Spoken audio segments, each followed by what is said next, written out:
Good morning from Panhandle Outdoors, America's only daily outdoor TV show. Your source for fishing, hunting, and information for folks who enjoy the great outdoors. Now sit back, relax. It's Panhandle Outdoors. Good morning, folks. Welcome to Panhandle Outdoors. I'm Winston Chester. Glad to hear on the first day of August. July is over with. Here, August is here, and we're getting ready to wind up the summer of 2019, if you can believe it. Looking at the weather today, brought to us by Haney Technical Center, corner Baldwin and Highway 77. It's going to be hot. Right at 90 here on the coast, now 94, 95 inland. It's just hot summer weather. The low's going to be 76. Water temperature 89 degrees. Just right at 90 degrees. It's warm all over, under the water, on top of the water, in the air. It's just like that. You don't get out in the middle of the day doing the kind of work. I've tried it. You can't do it.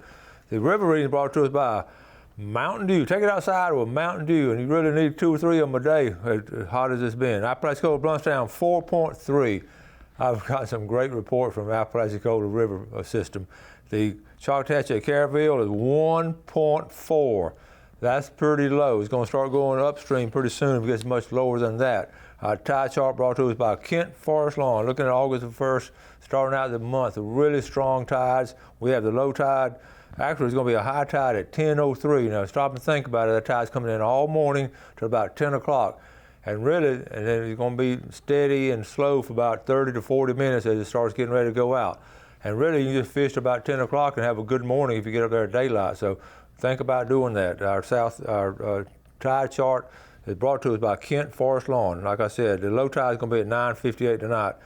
Be going out all afternoon. If you get off work, want to fish a falling tide, it's going to be perfect. Okay, and the wind direction will be south-southeast at about 7. Let's take a break. I'll be right back.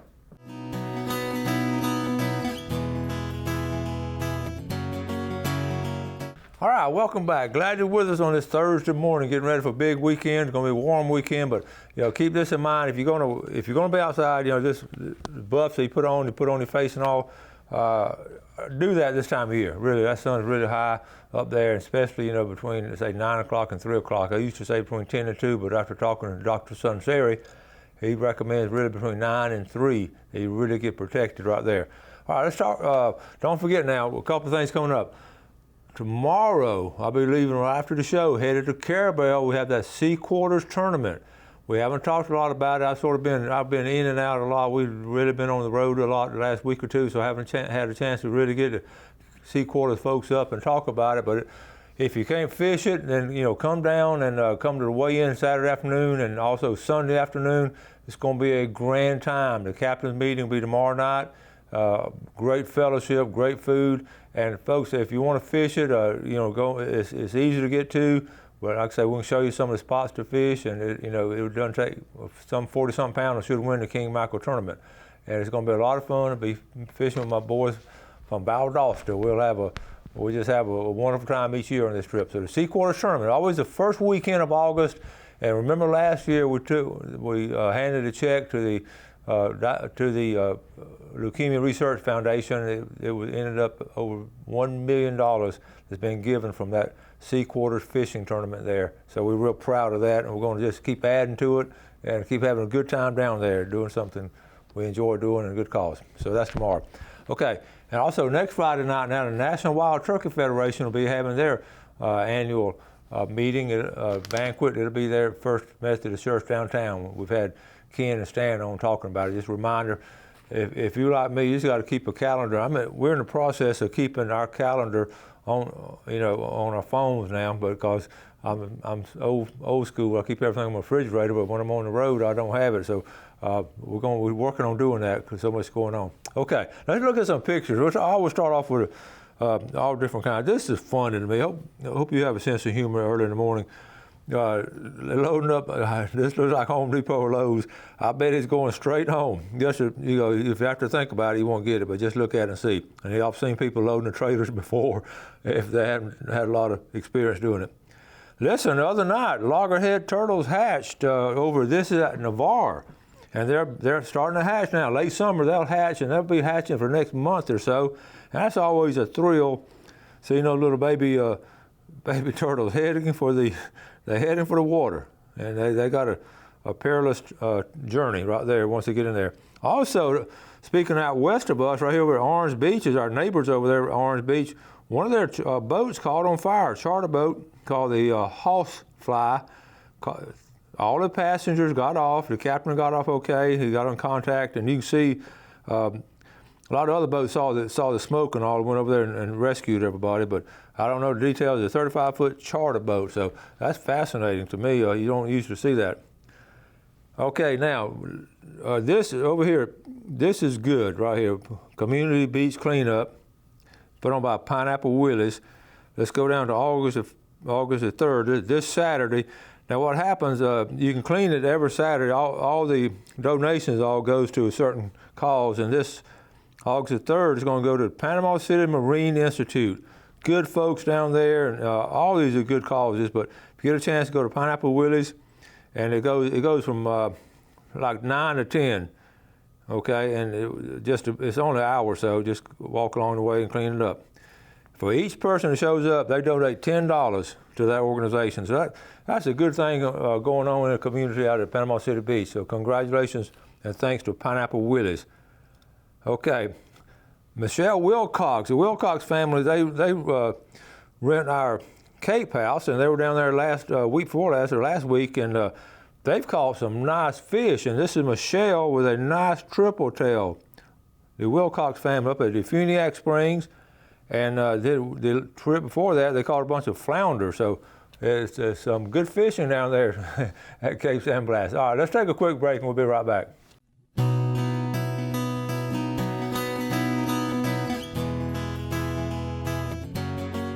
Okay, welcome back. Listen, we're going to set up this video with fish bites, okay? I've been talking, remember our fish bites people? Great story behind it, how, several years back, I went down to Blue Water to the tent sale every year, and they had a tent there set up. You've heard the story before, so I won't go into details. And I got a lot of stuff we're going to give away, too, from fish bites. Met them, and they gave me some of that stuff to fish with. I said, no, I fish with sand fleas. So, I try to put on a fish bite at the top and a sand flea. You know the story.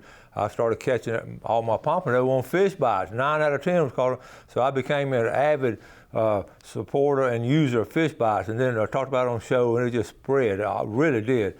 And so every year I see the fish bites folks. I have a tent set up at Blue Water Outrigger at a tent sale. Every year I look forward to seeing them. Neat story behind it where Dad actually invented it. He's a marine biology professor at the University of Florida and worked at Marine Land, and he invented it. And 2 sons and a daughter, and they got the company going.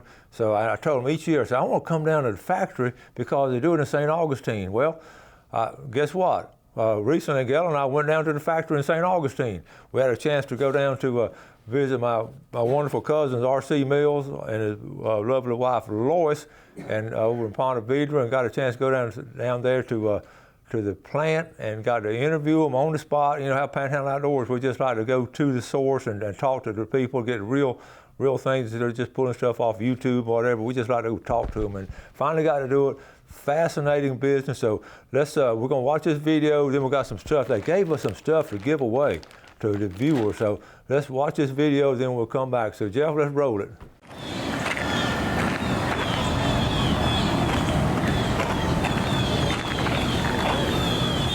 All right, folks, we're down here in St. Augustine. That's right, Panhandle Outdoors is in St. Augustine. We came down here to the Fish Bites plant. We've talked with the family for quite some time now. Been planning to come down here and just get the story of fish bites. So here we are, right here, this big blue building, big brown building, and the big blue water down here on the bayou. So we're down here, and we're going to go in here and talk to Mike and Teresa and the family about how they started, how their dad started fish bites. Fascinating story. I love this story, and it's a really cool place to visit. So let's go look at it.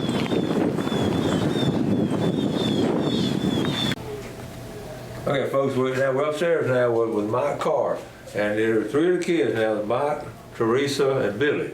And Terry. And Terry, that's right. And good to meet you. Hey, good to meet you. I appreciate you. I know y'all are busy today. I appreciate you taking time, spending a few minutes with us, and just telling us the fish bite story. It's because we're fascinated with it. Yeah, well, you up there in the Panhandle, you guys are buying it faster than we can make it. So, it's a good problem to have. The real story behind the product goes back to like the 1940s, with my dad was a little kid growing up in New Smyrna Beach, And my grandfather, his father, was an avid fisherman, and they would go fishing all the time. And one day they were out near a place called Turtle Mound, and Dad suddenly cut his foot on an oyster. And he looked down, and all these tiny creatures, tiny shrimps and who knows what else, came out of these oyster beds and out from under rocks and started coming to his foot to nibble on this wound. And he wondered at that point, well, what was it that told all these creatures to do this? And it was the speed with which they reacted that kind of also caught him off guard. Plus, he was a kid, probably freaked him out a little bit. But that moment stuck with him for the rest of his days and drove his academic research when he went to college to find out what's inside of a shrimp or what's inside of a crab. What are the chemicals that tell a fish there's something injured nearby and needs to be eaten? So he just started working on that then? Yeah, he started working on that. Where did he get his education? He went to University of Alabama, he went to Duke, and he went to University of Florida. And he ended up being a research professor at the University of Florida. There was a lab that was constructed in Marineland of Florida in the very early 70s, and he was the first one. He was asked to go there and help set that lab up.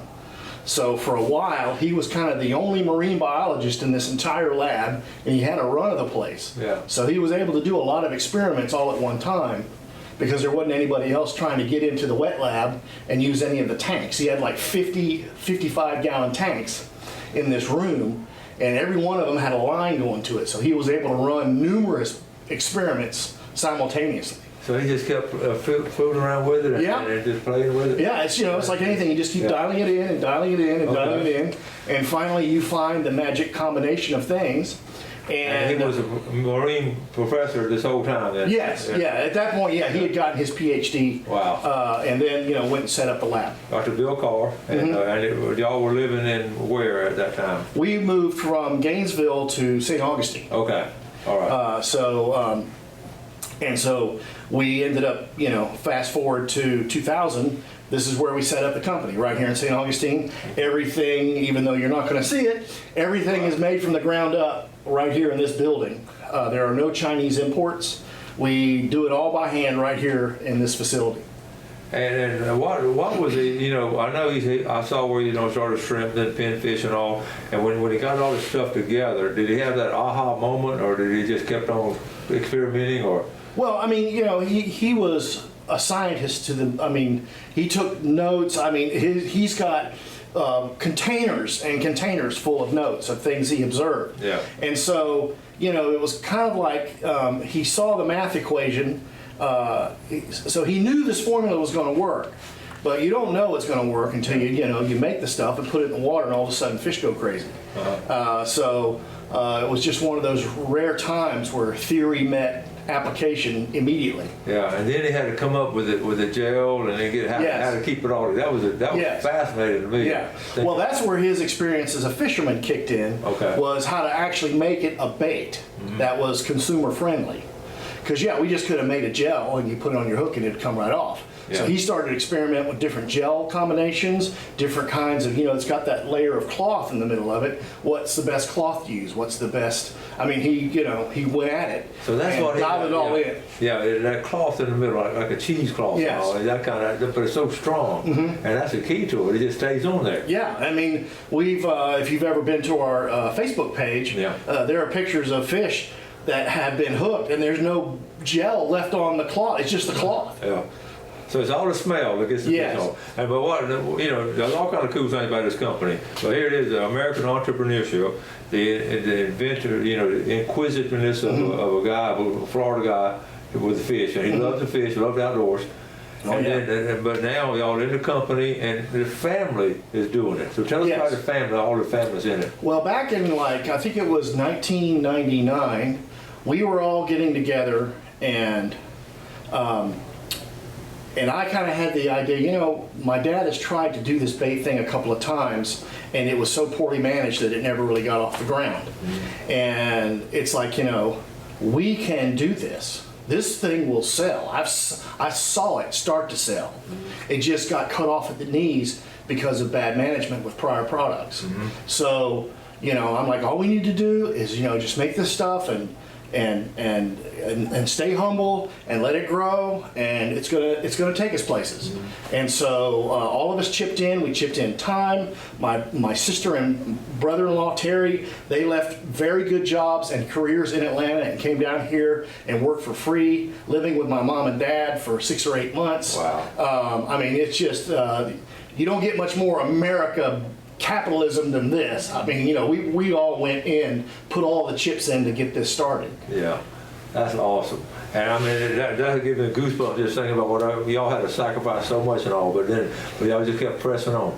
Well, you think about it, you're not going to see this whole room, but this room we're standing in right now is about 400 square feet. This is about the size of the very first fish bite plant, is the room that we're standing in. Yeah. And now we're standing, the building is over 12,000 square feet. Wow. So you went from this room in 2000 to where we are now in 2019. Yeah, and you're all over the eastern coast and the Panhandle and Texas and all. Yes. And then it's also, fast forward, you're doing freshwater, a lot of it's freshwater. Yes, we're doing some freshwater baits this year, and we've got some really promising, a really promising bass bait. And next year we're coming out with kind of a run on the old Uncle Josh frog. That'll be out next year, and we're very encouraged by early reports on both of those products. Yeah.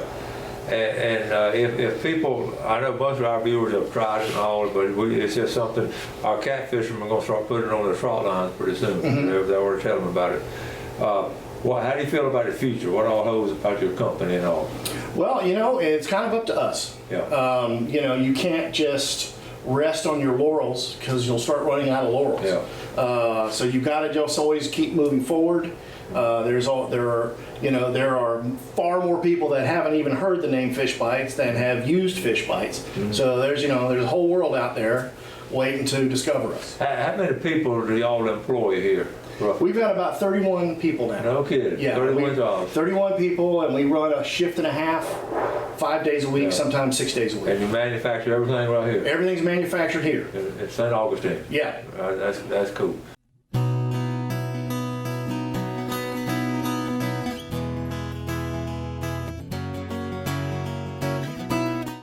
Okay, now with Mike here, which is a family-run business and just innovative and just all kind of cool stuff. So just show us some of the stuff you got. Well, everyone in your area is going to know about these. These are our easy flea, sand flea baits. And when we first started the company, everyone kind of laughed. These bubble gum baits. What's this all about? And then when they started catching fish, that laughter turned to another kind of look.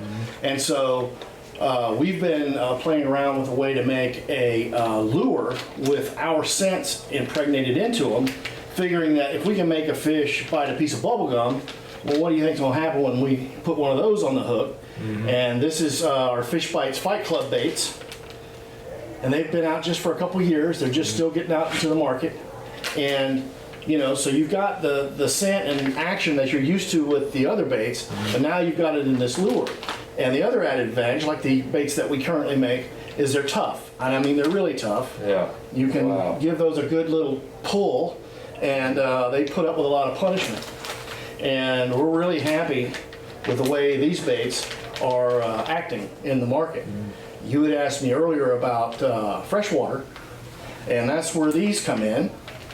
These are what we call our Bob's Your Uncle baits. These are kind of a takeoff on the old pork rind. And so, Okay, we'll talk about it. Yep. You're going to get some really good action from that. It doesn't take much water movement at all to make that thing wiggle around. Cool. And I know there's some bass guides in Gunnerville Lake in Alabama that are starting to swear by these baits right now for bass. Okay. That's cool. So we're heading in some new directions, and we're also making our line of terminal tackle. We've got a surf rig. Okay.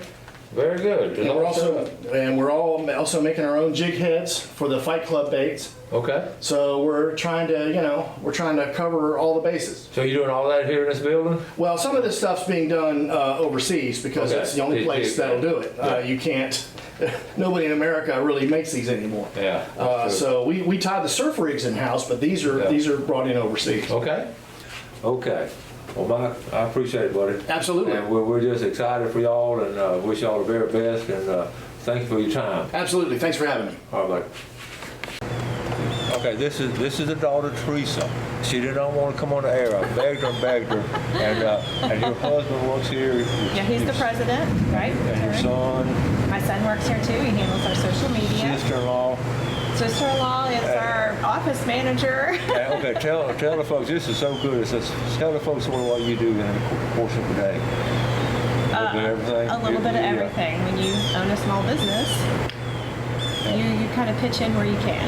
I try and handle human resources, people that maybe need things for giveaways or anything. Yeah. It's whatever comes up. And you got some stuff to give away to the viewers. That's right. Do that. We do. And well, how does it feel to be an inventor's daughter? Is that a cool feeling? I don't know because I grew up having to know scientific names of fish, such as the sheephead, Archosaurus pivetecephalus. So you had no. Your dad made you do all that stuff.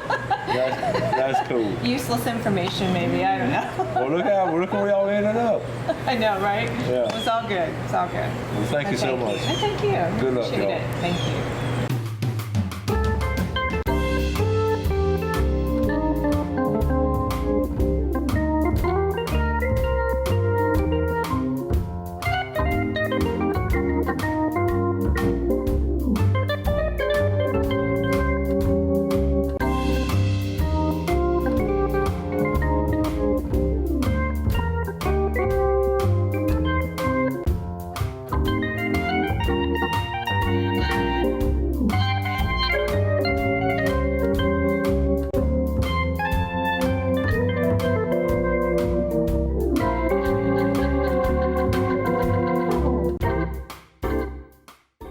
Thanks for watching America's only daily outdoor TV show, Panhandle Outdoors with Winston Chester, featuring hunting, fishing, and other activities and information to help you enjoy the great outdoors. Join us next time for Panhandle Outdoors.